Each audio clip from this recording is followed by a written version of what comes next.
li sadinatan bi kullil janna min daari minan yaatal minna li sadinatan bi kullil janna min daari minan yaatal minna. maa ngi nuyu mbokk jullit yi teew yépp di jiital ci nuyoo boobu Serigne Bassirou mi nga xam ne moo jiite jitaay bi di sakku mu jottali ñu suñu nuyoo ci Cheikh Mouhamadou Mountakha mi nga xam ne mooy kilifa ñëpp te ñëpp nangul ko ñuy ñaan yàlla mu yàgg fi te wér di nuyu Aly Ngouille Ndiaye bu baax di nuyu gouverneur ak préfet ak sous-préfet ak seen chef de service yi nga xam ne ñoom la ñu àndal yépp di ko sant bu baax itam ci taxawaay bii nga xam ne waxuma am na ko ci Touba waaye damay wax am na ko ci këru diine yépp ndax bari na fi foo xam ne suñu fa demee fekk fa jëfam walla ay waxam di nuyu suñu mbokk yi fi daje yépp di nuyu mbokk taalibe yi yépp itam balaa may tàmbali nag li ma bëgg a wax mooy man damay tàmbali ci mbirum Guy Mbind ndax boo jóge fii jëm Guy Mbind boo demee fa ngay tourné ca essence ba dafa toj ba nga xam ni bu tawee tuuti rek oto bu jaar foofu sax da ngay dig fii ma toog di wax ak yéen nii jënd naa camion xeer sotti ko fa ngir façon yéen bu subaa ma defal ko Azerut nee na daa ñu ko defar ma di ko sant ci loolu bu dee taataa yi itam 30 bi nga xam ne dafa jóge kër sëñ sëñ Laat ambassadeur balaa ngay àgg fi daral bu njëkk gi newoon ndox ma fa nekk boo ca duggee dina agsi ci sa dënn mu ngi ci biir Guy Mbind boo avancé tuuti ba jéggi corniche bi mel ni lu jëm kër sëñ ñaar aw ci 120 mètres bi mën ngaa dox foofu ci 200 mètres yoo xam ne lépp ndox la moo xam ne bu ci gën a duggee doo ko gis 200 mètres laa wax de yoo xam ne da ngay prolongé di dem nga xam ne bu ca nit duggee doo ko gis te mbedd mi mbeddum 120 mètres la mooy mbedd moo xam ne Carrefour la ñëpp a ciy jaar mu bokk ci Guy Mbind bokkut ak nag taataa yu ndaw yu sew sewaan yi nga xam ne daana ci biir yooyu moom damaa jël ñetti points yi nga xam ne ñoo gën a mag rek ma tegal leen ko fii ci gaar bu ndaw buñ ko defaree tamit mbedd mi sis ci armeel yi mbedd bi fi ñu defaree ci station mbedd mi taxaloog miiru armeel yi di dem moom tamit foofu mën nañ bu fee demut fii dem waaye mbedd moom fi ne bu tawee kenn mënu cee jaar kenn mënut a jaar fee nga xam ne bu ñu ne woon suba la màggal yàlla dogal mu taw Guy Mbind moom bokkatul moom bu ñu ne woon suba la màggal mu taw ñaari yoon yi war a dem Guy Mbind yëpp benn dem waaw loolu nag ñuy sàkku ñoo Azerut sax moom xam naa ne moom li ma wax dana ko def moom kon ñu di ko sant bu baax di nuyu waa Sénégal tamit comme ni ko sëñ Modou Lo waxee léegi mooy Moustapha Dieye mi ak Thiam ak Habib ak Lému mi nga xam ne dañoo dëkk ak ñoom ñu ngi nii barki biig ci guddi rek pour dëggal li sëñ Modou Lo di wax dama leen di woo ay minuit 1h ñenn ñaa nga ca Ndakaaru ñenn ñaa ngi ci Thiès ñenn ñaa ngi ci fi waaye tey dinañu wuy te loolu liñ ci jublu yëpp jox cër ku ko yàlla jox te li sëñ Modou Lo wax léegi ñun du ñu toog di waxal nit loo xam ne du jëfam gannaaw sëñ Modou Lo tudd na ko bu ko tudd toon dama koy tudd kon bu ma ñëwee li ma yéene woon a wax loolu dinaa ci jaar may nuyu ñëpp di sant ñëpp ma jàpp ni màggal gii sëñ Ablaye Thiaw dafa waxoon ne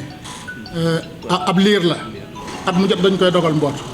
waaw ab liir nag boo ko dee dogal mbootu di ko dogal mbootu ba léegi nga war koo ñëwal mbubb continuer di ko dogal mbootu mu gën a tuut ma ngi ko daan dogal ndax dina ko boot waaw yaakaaruma ni dina ko boot nit nag lépp la nga xam ne daf la ko defal ci alalam sant ko rek mooy la ca war nit lu mu la defal ci alalam rek sant ko mooy la ca war kon ñun ñoo ngi sant waaye nag ñoo ngi sakku ñu gën a xoolaat dëkk bi mooy nit balaa nga koy mën a wutal dépense da ngay xam ñaata nit nga am ak looy sóor ci añ looy sóor ci reer looy joxe ci xaalis ñu dem ca marché ba ak nangam war nañ xoolaat dëkk bi ba xam ñaata ñoo fi nekk bu màggal gi ñëwee ñu xam ñaata ñoo ci dolleeku nga xam ne bu ñu parawaar ñu xam ñaata lan la ñuy parawaaral ñaata ni du doon rek turu Tuubaa la ñuy parawaaral nangam waaye dañ naan nangam la ñuy parawaar pour nangam waaye du nekk ni turu Tuubaa rek mu mel ni comme feneen xewle ñun dëkk sàngam déedéet tolloowul bokkul ndax fii foire la foire du sous-région bi la boo génnee ci dëkk bi ay sous-région bi yëpp yaa ngi commencé leen fi gis ñu ngi installé kon loolu leneen la économiquement Touba dina rendre état bi loo xam ni buñ ca cofoon 10% delloosil ñu ko sax mu defar màggal bi économiquement boo xoolee oto yi daw carburant bi ñu lakk maanaam conteneur yi ñëw ci port bi ñuy jóge ci sous-région bi ñëw taxi yi ñu fay Sonatel la mi fay keneen la mi fay nangam ak nangam li ñu consommé loolu lépp boo ko xoolee 10% yi képp bu ñu ko génne woon jox ko waa Touba mu nekk seen remise képp dina defar dëkk bi Sénégal képp bu ñu remise woon daanaka ñu defar dëkk waaw kon nag ñoo ngi sàkku ñu gën a xool loolu bu baax a baax waaw li weesu nag ñoo ngi ci sant bu baax a baax ndax nit day sant ndax doo def rek lu ñu la defal nga ubbi sa dënn ni maa toll noonu déedéet lépp lu la nit defal rek lu xam ne nit da ko yëkkati defal la ko ci coobareem da nga ko caa war a sant kon Aly Ngouille Ndiaye ñu ngi sant bu baax waaw ñu ngi sàkku itam nag comme nii ma wax nii rek mu gën a baax rek waaw mu gën a baax rek ndax am réew ku ko jiite lépp lu baax mais yow la baaxal yow lañ koy ji ndax njiitu réew mi la ñuy wax kon ñoo ngi sàkku mu gën a baax ndax mbirum Sëñ Tuubaa yi tamit nag moo toll noonu wax naa ko biig ci exposition bi dama yéen a koy faral di wax on peut pas arrêter la mer avec ses bras Sëñ Tuubaa kenn mënu koo téye ak i loxo ku mënta téye géej ak say loxo mënoo téye Sëñ Tuubaa képp ko xam ne boo taxawee ci duusu géej kuy bañ duusu géej laal la bul taxaw ci tefes gi Sëñ Tuubaa duusu géej la ku taxaw ci tefes kuy dox ci adduna sii dana la laal duusu géej la ku bañ duusu géej laal la bul taxaw ci tefes gi ku bañ jant bii tiim la bul juddu ku bañ jant bii tiim la ci Sénégal gi da nga sonn Sëñ Tuubaa jant la bu ne fàng na bu laqul tiim ñëpp wala te yàllaa ko defal nag lu yàlla def la waaw li baax ci Sénégal de bari na waaye Sëñ Tuubaa baax na de waaw li baax ci Sénégal nag bari na waaye Sëñ Tuubaa daal xam naa ni baax na mu gën nit itam teewut nga baax waaw ndax da koo jëf dox ko wax ko ñëpp teg ci seen bët nekkul luñ koy sotal ak dara lim daj digganteem ak boroomam ngir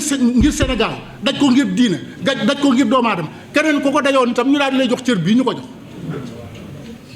kon Sëriñ Bassirou ñoo ngi lay sant bu baax ci yaatal gii nga xam ne jël nga ko boole ci ñëpp dama koy faral di wax toujours man su ma gisee ne na ngi nii dangaa yaatal ñëpp ci lii ndax ñun bu la neexoon bu ñëwee fii li sëñ Cheikh wax léegi boo waxee sëñ Modou Lo wax na boo waxee sëñ Bass Abdou Khoudoss wax na boo waxee sëñ Cheikh wax na boo waxee ñun ñii itam wax nañu waaye li nga jublu ci lii dox ci xalaati ñëpp sëñ Modou Moustapha daan wax ni bu ma juumee mbooloo ñooy juum daf daan waxi tamit ni diwoo ma jur doyuma jub moo ma doy kon ñoo ngi ñaan ñoo ngi sakku ñu gën a veiller ci li may bëgg a wax nii ñi dëng nañ ñee ñi jub ñi nangu wutal liggéey nañ ñee ñi nangoo liggéey bu ko defee réew mi dana àgg fa mu war a àgg wasalaamaaleykum wa rahmatullah. Je voudrais donc remercier Serigne Bassirou Abdou Khadre et l'ensemble des dignitaires qui sont présents aujourd'hui parmi nous pour cette cérémonie, cette réunion d'évaluation à une dizaine de jours du Magal de Touba. Je voudrais également remercier l'ensemble des services de l'État qui ont répondu présents à cette rencontre. Pour dire tout simplement qu'après avoir parcouru l'ensemble des points, nous sommes confiants par rapport à la sécurité, suite aux engagements qui ont été pris par la police, la gendarmerie, les sapeurs-pompiers pour le Magal 2019. Un point simplement qui restait aujourd'hui à présenter, c'est le plan de circulation. Je pense que des accords ont été obtenus et que ce plan devrait entrer en vigueur à partir du 13 octobre, prendre fin le 19 octobre. À ce niveau, nous invitons le préfet à faire de sorte que la communication puisse précéder le démarrage de ce plan de circulation. Certaines préoccupations ont été exprimées par les intervenants, notamment sur les interventions d'Ageroute. Mais nous pensons que les engagements pris par Ageroute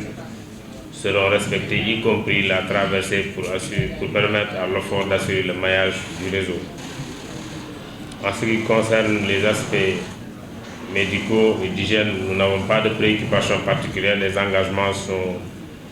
assez satisfaisants. Un point de préoccupation concerne l'assainissement des eaux usées. À ce niveau également, nous invitons l'ONAS à surveiller davantage les bassins de Cad et de Mbacké pour que ces bassins puissent être écrêtés et recevoir le volume attendu d'eau usée. Et à ce niveau, nous invitons également l'ONAS à voir avec l'entrepreneur en charge du pompage des domiciles pour que le nombre d'hydrocureurs soit également augmenté, pour leur permettre d'atteindre les 2400 rotations qui était l'objectif qui était visé. En ce qui concerne l'OFOR, je pense que pour la première fois, nous aurons 29 forages qui vont fonctionner sur les 29. Et nous avons souhaité que tous les forages qui sont actuellement branchés au réseau de la Sénélec soient secourus. Et je pense qu'à ce niveau, nous avons sollicité la Sénélec pour nous aider à avoir les 9 groupes supplémentaires. Et le directeur général m'a assuré qu'il va prendre les dispositions pour faire son maximum. Mais la solution durable que tout le monde a aujourd'hui pointé du doigt, c'est qu'il faut d'abord faire une étude exhaustive du réseau d'adduction d'eau de Touba. C'est le moyen de nous permettre de nous projeter vers une solution structurelle. Parce que normalement, le débit pompé à Touba devrait suffire pour le Magal. En ce qui concerne la Sénélec, nous apprécions tout ce qui a été fait cette année pour améliorer surtout la qualité de la fourniture d'électricité. Nous ne redoutons pas de coupure d'électricité, mais par contre, je pense qu'un point important, c'est la réponse de la Sénélec par rapport à l'ensemble des clients qui demandent l'accès à l'électricité, notamment avec la fourniture de compteurs électriques. Nous saluons également les efforts de la Sonatel pour améliorer la couverture déjà sur l'autoroute. On a dû le constater tout à l'heure. Et leur demandons également des efforts supplémentaires compte tenu de l'affluence de la veille, surtout du jour et jusqu'au lendemain du Magal. Des préoccupations sont notées sur les inondations parce qu'à Touba, nous avons recensé certains sites aujourd'hui qui font l'objet d'inondations mais qui ont des déversoirs qui posent moins de problèmes parce que nous avons des électropompes pratiquement en permanence sur ces sites, mais nous avons aujourd'hui plus d'une dizaine de sites dans certaines grandes artères qui sont aujourd'hui occupées par les eaux et qui demandent également un suivi quotidien pour que les hydrocureurs puissent nous permettre d'évacuer les eaux avant donc le Magal, si possible, parce que ceci aurait pour conséquence de rendre fluide la circulation au niveau de Touba. Je pense que si les dispositions idoines sont prises, il nous reste 9 jours. D'ici là également, nous demanderons au sous-préfet, au préfet de veiller en tout cas à ce que tous les engagements pris puissent être respectés. Inch'Allah, nous allons vers un Magal. Maintenant, certains points, très certainement, ce seront des points que nous prendrons en charge pour l'année prochaine. Kon sëriñ bi jàpp naa ne waxoon naa déjà ci wàllu wolof lépp li nga xam ne lii moom lañ ci war a wax xanaa di dalal xelu Cheikh Bara Laat rek jàpp naa ne Guy Mbind moom fu njaar bokk ci màggal gi kon nag yéen ñi war a yore camion yi moom ba ngeen yeboo fexe ba xam ne même bu tawee le 16 wala le 17 foofu moom war naa woo pour que ñu mën fi am màggal donc li ci des moom sant rek di delloo kàddu gi nga ñaanal ñu li ñu war a dellu Ndakaaru te mi ngi bëgg di jërëjëf kontaan nañ trop ci jotaay bi am nañ yaakaar ne balay yàgg dañ del si Touba incha allah ñëw saytuwaat li nga xam ne di def nañ ko ci ay jéego jërëjëf. li sadinatan bi kullil janna min daari minan yaatal minna li sadinatan bi kullil janna min daari minan yaatal minna